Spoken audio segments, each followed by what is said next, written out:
నా ప్రాబ్లమే నా పేరెంట్స్ అయితే నా బాధ ఎవరికి చెప్పుకోను?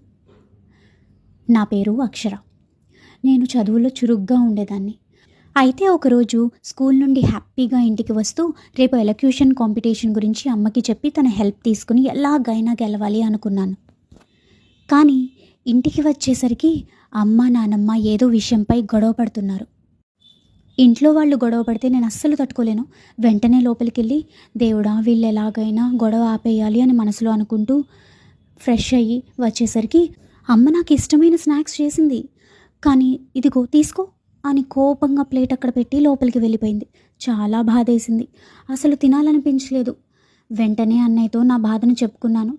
అవన్నీ పట్టించుకోకురా అన్నాడు. అయినా నా మనసులో ఏదో బెంగ. మరుసటి రోజు స్కూల్లో సరిగా పార్టిసిపేట్ చేయలేక విన్ అవ్వలేదు. డల్గా ఇంటికి వచ్చేసరికి ఈసారి అమ్మ నాన్న నానమ్మ ముగ్గురు గొడవ పడుతున్నారు. నా భయం రెట్టింపయింది. ఇలాంటి గొడవలు మా ఇంట్లో తరచుగా కనిపించేసరికి సరిగా స్టడీస్ మీద కాన్సన్ట్రేట్ చేయలేకపోయాను. డల్ అయిపోయాను. దాంతో డిప్రెషన్లోకి వెళ్ళిపోయాను. దాని నుండి బయటపడటానికి చాలా కాలమే పట్టింది. నాలా చాలామంది పిల్లలు బాధపడుతున్నారు.